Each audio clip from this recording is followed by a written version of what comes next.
Él es politólogo, jurista, doctor en Derecho y Ciencias Sociales. Emilio Graglia, muy buenas tardes. Emilio, buenas tardes. Buenas tardes, mucho gusto, ¿cómo están? ¿Cómo le va? Bueno, muchas gracias nuevamente. Muy bien. Y hablamos después de las PASO. Por ahora, hoy es el primer día, 3 días después de las elecciones que hablamos, y desde el día de las elecciones ya cambió muchísimo el panorama a hoy miércoles. ¿Cómo estamos?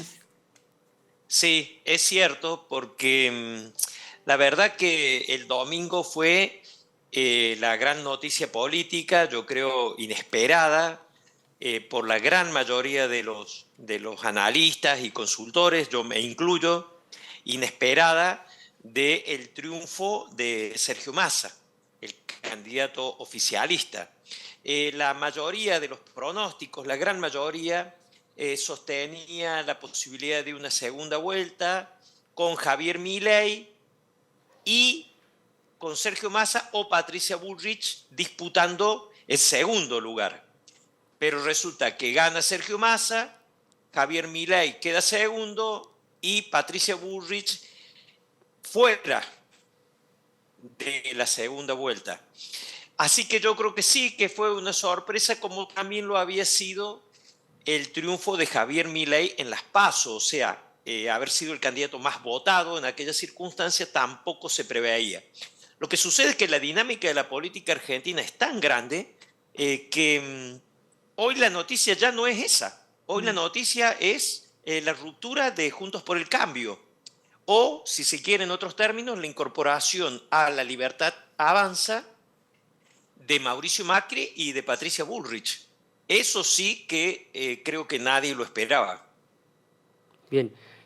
Doctor, lo invitamos a que en líneas generales destaquemos o desmenucemos los puntos más importantes de los que nos dejó este pasado domingo y después, si quiere, profundizamos en algunos puntualmente.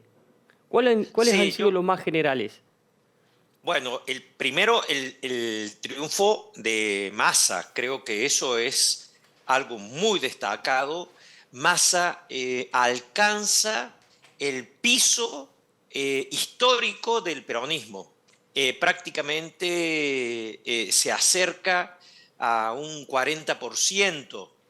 Hay que tener en cuenta que el triunfo fue tan grande que Massa estuvo a 3 puntos porcentuales de ganar en primera vuelta, porque obtuvo más de 37 puntos y Javier Milei menos de 30.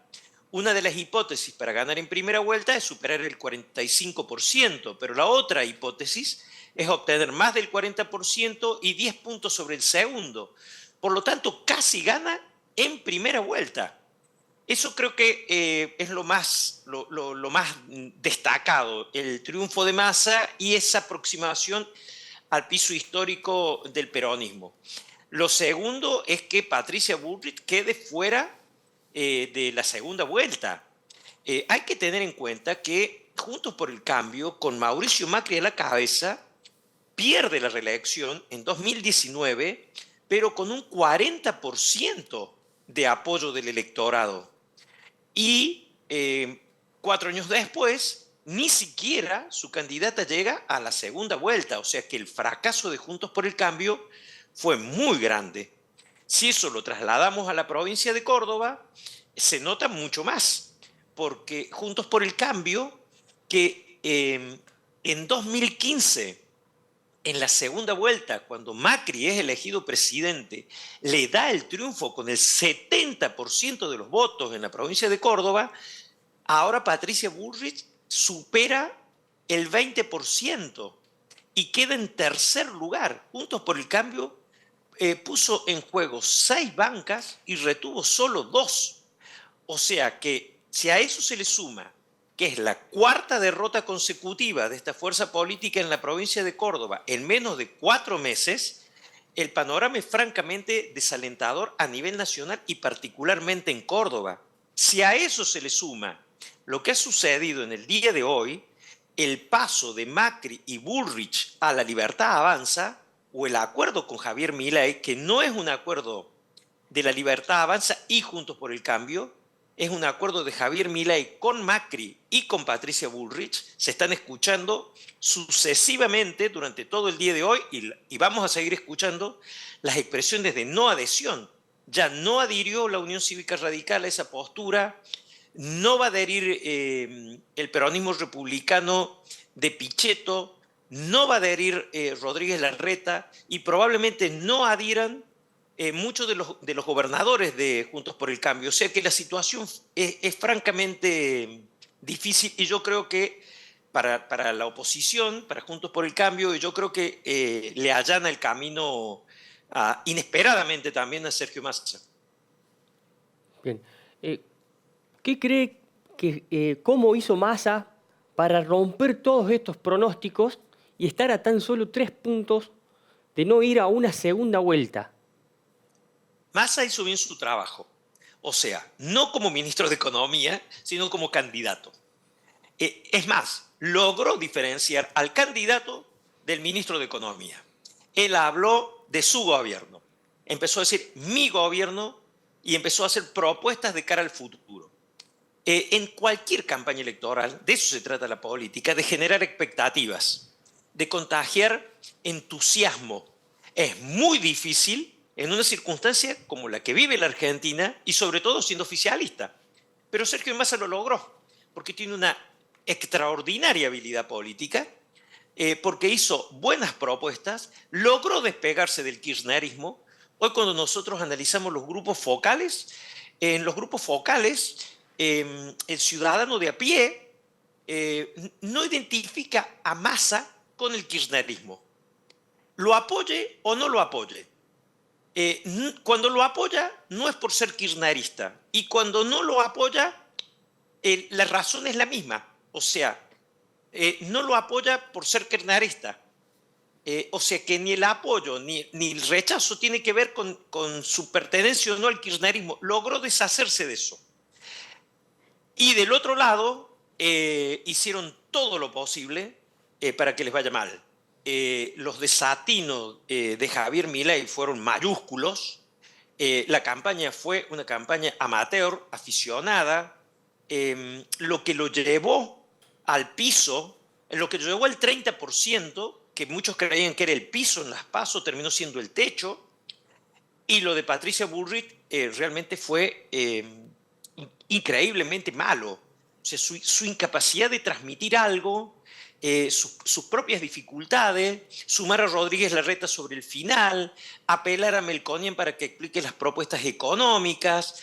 Tuvo muchas inconsistencias en la campaña de Patricia Bullrich y cometió un gran error, que es el que ahora está cometiendo Milei, que es enfocar el discurso en el anti-kirchnerismo. Porque Massa no se identifica con el kirchnerismo. Insisto, las personas que lo apoyan o las personas que no lo apoyan, en cualquiera de los dos casos, no lo hacen porque es kirchnerista. O sea, no lo apoyan porque es kirchnerista ni le quitan el apoyo porque es kirchnerista, porque no lo visualizan como kirchnerista.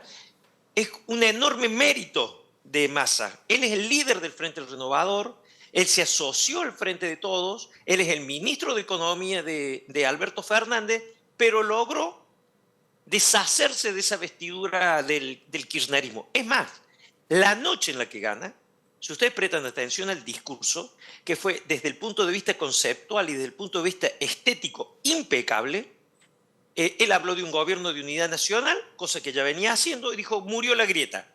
¿Qué significa murió la grieta en la Argentina? En términos políticos, claro, murieron los exponentes de la grieta. Cristina Fernández, Mauricio Macri. Ahora viene mi gobierno.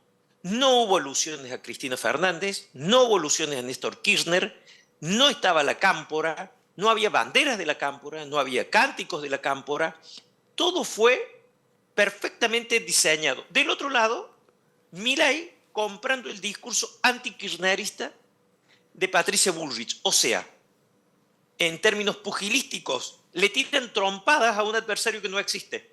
Entonces, ¿ahora qué vamos a ver? Una segunda vuelta con un candidato en contra del kirchnerismo y el otro hablando de la unidad nacional. Le han allanado de una manera increíble.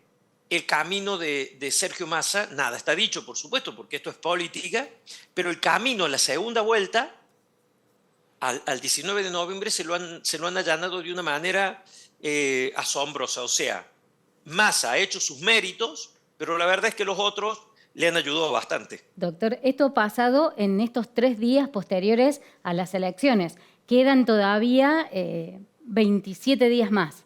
¿Qué puede pasar? Sí, en estos 27 días, Milei se quedó sin discurso, porque todo lo que diga es opuesto a lo que venía diciendo. Entonces, una de las críticas que tenía Sergio Massa es: Massa no resiste un archivo a lo largo de los años. Milei no resiste un archivo a lo largo de las horas, porque hace horas, días, semanas como mucho, estaba diciendo algo que es completamente opuesto a lo que está diciendo ahora. Con un agregado: cada vez que aparezca públicamente, le van a preguntar por el acuerdo con Macri y con Patricia Bullrich. Se reunieron una noche, los tres, no le avisaron ni siquiera a los socios de Juntos por el Cambio, ni a los radicales, ni a la coalición cívica, ni a Horacio Rodríguez Larreta, que fue su contrincante en las primarias de Juntos por el Cambio, e hicieron un acuerdo. Cuando aparezca le van a preguntar de qué se trata ese acuerdo. Además de ser antikirchneristas ambos, ¿de qué se trata el acuerdo? Entonces, tiene que empezar a explicar algo que ha pasado. Y Massa tiene el camino liberado para hablar del futuro. Claro. La situación económica va a seguir siendo mala, pero ya eso no se votó. Claro. O sea, no se tuvo en cuenta a la hora de la votación. Si siguen insistiendo con Insaurralde, si siguen insistiendo con los casos de corrupción, eso, no digo que eso a mí me parezca bien o mal, estoy tratando de analizarlo. Claro. Massa tiene discurso por delante, los otros no. Claro.